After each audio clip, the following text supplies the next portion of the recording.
सभी जो है वरिष्ठ कनिष्ठ शिक्षक साथी, शिक्षिका बहन, प्यारे बच्चों और विद्यालय के हमारे कर्मचारी, यह एक प्रक्रिया है, यहाँ से सबको गुजरना पड़ता है।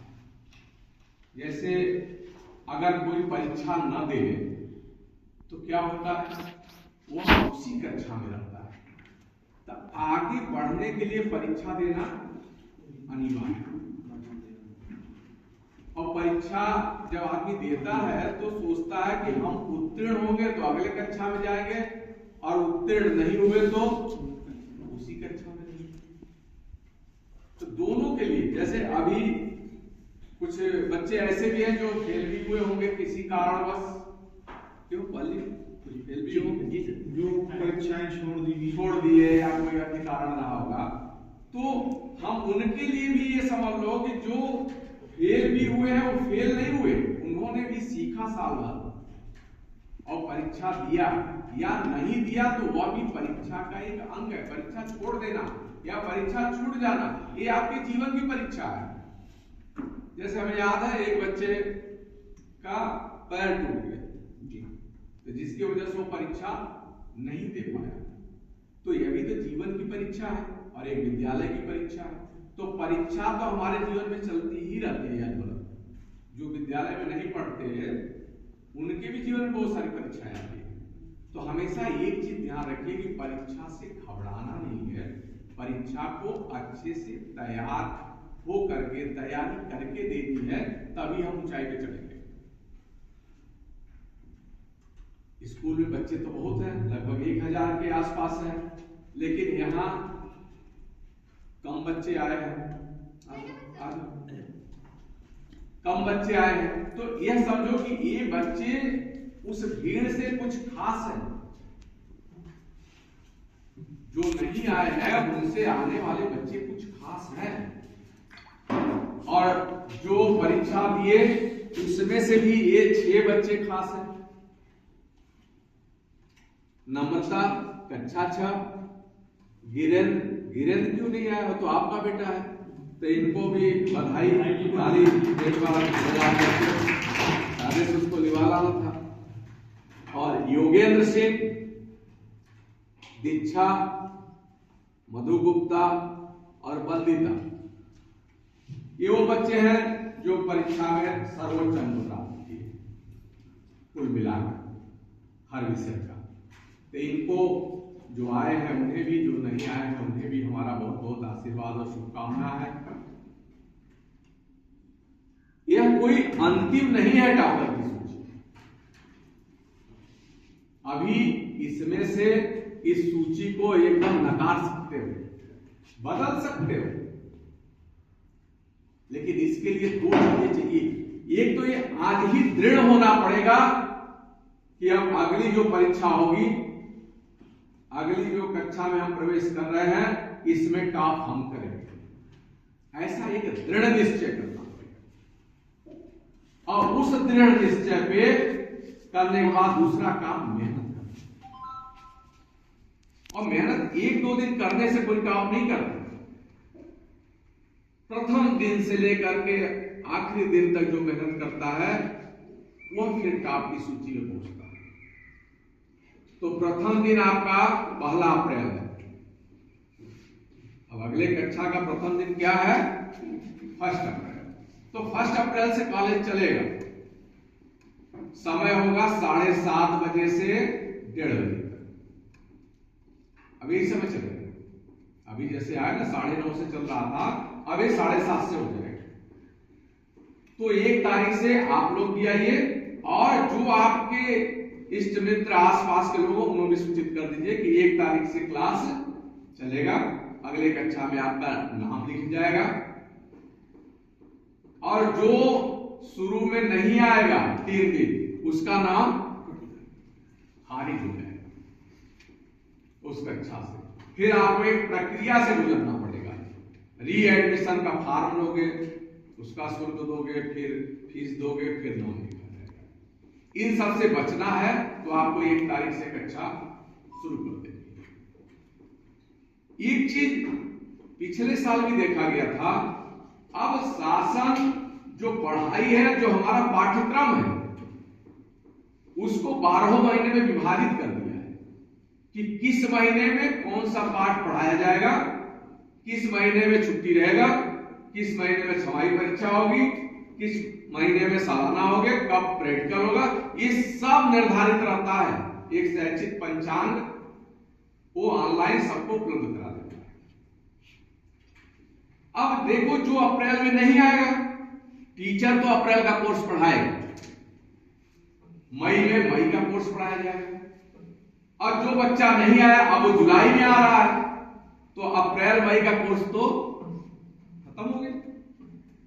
अब टीचर जुलाई में तो जुलाई का कोर्स पढ़ाएगा, तो हर महीने का कोर्स बना हुआ है, पहले से निर्धारित है, तो हर महीने में वो टीचर पढ़ाएगा, और जो बच्चा नहीं आएगा उसी का नुकसान। टीचर तो आएगा, टीचर एक दिन नहीं आता है तो वो टीचर की मजबूरी या जो भी समझ लीजिए, तो वह वहीं पे रुका रहता है, कोर्स अगले दिन वो पढ़ाता है वहां से जहां तक पढ़ाया हुआ है। लेकिन बच्चा नहीं आता है तो उसका छूट जाता है, टीचर आगे बढ़ जाता है। आप नहीं आओगे तो आपको फिर से वो जहां आपका छूटा था वहां से नहीं पढ़ाएगा, टीचर छोड़ता है तो वहां से पढ़ाता है। तो टीचर तो अपना सुधार कर लेता है, लेकिन आप नहीं आते हैं तो आपका नुकसान 100% हो जाता है। तो हमारा यही आप सबसे कहना है कि और अपने साथियों को भी बुला लो, क्योंकि आप जब आपके साथी नहीं आते हैं और आप एक दो लोग आते हो तो फिर आपका मन नहीं लगता। ऐसा अनुभव हम लोगों ने भी किया। अभी बहुत सारे शिक्षक नहीं है, काफी जांचने गए हैं, इस समय से भी 2-3 लोग और चले गए थे, तो कुल 3 शिक्षक थे, हमें लेके 4 लोग, और 9:30 बजे से 3:30 बजे तक बैठना रहता था, दिन नहीं बीतता था, और सब यही कहते थे कि बच्चे आ जाए तो बड़ा दिन अच्छा है, उनके बीच में समय बीत जाता। क्यों? क्योंकि एकाकी जीवन या तो संत जीता है या तो कोई पागल जीता है, अकेला जीता। मनुष्य नहीं जीता, क्योंकि मनुष्य सामाजिक प्राणी है, वह समाज से ताल्लुक रखता है। तो ऐसे ही आप लोग भी अपने संगी साथी को लिवा करके आइए, आपका कक्षा में मन लगा रहेगा, आपकी सारी घंटियां चलेंगी, टाइम टेबल जो पिछले साल का है उसी के अनुसार चलेगा। तो एकदम निश्चिंत होके आइए, और ये चीज समझिए कि 2 बच्चे भी आएंगे, 4 बच्चे भी आएंगे तो भी क्लास चलेगा। नहीं आते हैं जो, उनका नुकसान होगा, उसके लिए आप लोग स्वतः जिम्मेदार होंगे। इसलिए ग्रुप के माध्यम से भी मैं लिख दूंगा सूचना कि कक्षाएं प्रारंभ हो चुकी हैं, अधिक से अधिक आइए। और आप जो 20-25 लोग यहाँ दिख रहे हैं ना, ये बहुत इंपॉर्टेंट विद्यार्थी है, ये प्रतिभावान है। बस करना क्या है, अपनी प्रतिभा को, अपनी एनर्जी को, पावर को सही दिशा में लगाना है, गलत दिशा में नहीं लगाना। क्योंकि जो गलत दिशा में लगाता है वो भी बड़ा तेज दिमाग का होता है, लेकिन वो बस दिशा उसकी गलत हो गई। इसलिए आप लोगों को सही दिशा में अपने गुरु जी लोगों से मार्गदर्शन लेते हुए सही दिशा में लगाना है। दूसरा एक चीज और, यहाँ क्षेत्र का प्रभाव हो या जो भी हो, उसी को तो बदलना है, उसी को तोड़ना है। जैसे अभी कक्षा में आए तो आप लोग शिष्टाचार भूल गए थे, सर ने याद दिलाया तो आपको याद आया। ऐसा नहीं कि आप अशिष्ट है, ऐसा नहीं कि आप सम्मान नहीं करते हो, लेकिन आप भूल जाते हो। भूलते क्यों? अगर आप यह आचरण में ला दोगे तो भूलोगे नहीं। हमने तो बहुत लोगों को देखा, बहुत अच्छे बच्चों को, अब बदनाम नहीं लेना चाहता हूं, वो रास्ते में मिलते हैं तो नमस्ते वमस्ते नहीं करते। 11 में जो लोग पढ़े होंगे, एक श्लोक ही शास्त्र में लिखा है, श्लोक है, अभिवादनशीलस्य, जो बड़ों को प्रणाम करता है। अभिवादनशील मतलब अभिवादन करना, प्रणाम करना। अभिवादनशीलस्य नित्यम, एक शब्द उसमें है, नित्यम माने रोज। अभिवादनशीलस्य नित्यम वृद्धोपसेविनः, अपने बुजुर्गों, माता पिता, बड़ों की सेवा करता है। चत्वारि तस्य वर्धन्ते, उसकी 4 चीजें अपने आप बढ़ना शुरू हो जाती है।